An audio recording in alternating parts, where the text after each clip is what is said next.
রাধে রাধে বন্ধুরা, দেখো আমি অনেক দিন পর বৃন্দাবন থেকে বাড়িতে এসেছি।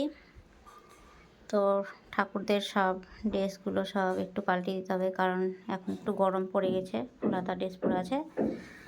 আর এদের জন্য আমি ড্রেস নিয়ে এসেছি, সুন্দর দেখে দেখাচ্ছি তোমাদেরকে। কিন্তু রাধারানীরটা কেনা হয়নি, মানে এত অল্প সময়ে, আর অনেক কিছুই আরও কেনা বাকি ছিল। তো তোমাদেরকে দেখাচ্ছি, চলো। এই দেখো, ব্যাগের মধ্যে সব কিছু নিয়ে এসেছি রাধারানীর জন্য, মদন মোহনের জন্য। এই যে চুড়ি, এগুলো সব বৃন্দাবন থেকে নিয়ে এসেছি। আর এই যে ড্রেস, এগুলো হচ্ছে ছোট গপুদের জন্য নিয়ে এসেছি। তো এগুলো আজকে পরাবো আমি, আরও তোমাদেরকে আমি পরে দেখাবো। অনেক কিছুই নিয়ে এসেছি আমি। এই যে দেখতে পাচ্ছ চুড়ি, আর কোমর বিছাও আছে, আর এর মধ্যে অনেক কিছু আছে, আমি তোমাদেরকে সব পরে খুলে খুলে দেখাবো। আর জায়গায় জায়গায় কোথায় কি রেখেছি না রেখেছি, অনেকগুলো ব্যাগ নিয়ে গেছিলাম, তার মধ্যে এই যে দেখো, এটা রাধারানীর জন্য নিয়ে এসেছি।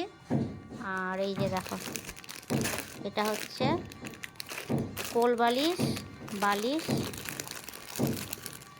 আমি এটা দেখাচ্ছি খুলে, দেখতে এগুলো খুব সুন্দর। তো এই যে দেখো, এগুলো বালিশ। আর এই যে কোল বালিশগুলো, এগুলো নিয়ে এসেছি। দেখো, এগুলো হচ্ছে গোপালদের কোল বালিশ। আর একটা কালার নিয়ে এসেছি, এর ভিতরে আছে।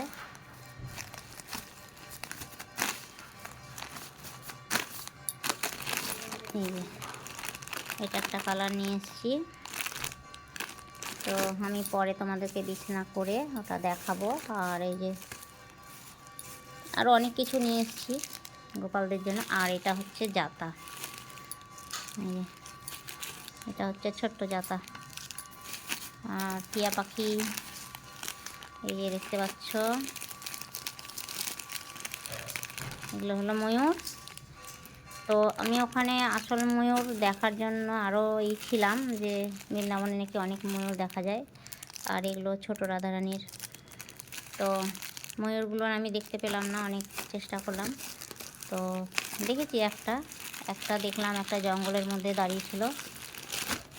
ওই একটাই দেখেছি গাড়ি থেকে, তাও কাছ থেকে না। আর এগুলো আমি নিয়ে এসেছি, এগুলো আমি সাজাবো পরে, দিয়ে তোমাদেরকে সব দেখাবো। তো রাধে রাধে বন্ধুরা, আর তোমাদেরকে পরে আমি আরও সব কিছু দেখাবো। আর আগে স্নান করিয়ে সব ড্রেসগুলোর পাল্টিয়ে নিই, কারণ অনেক দিন থেকে স্নান হয়নি, আর গরমও পড়ে গেছে, গরমটা প্রচণ্ড পড়েছে। তোমাদেরকে আমি সব পরে দেখাবো খুলে আরও।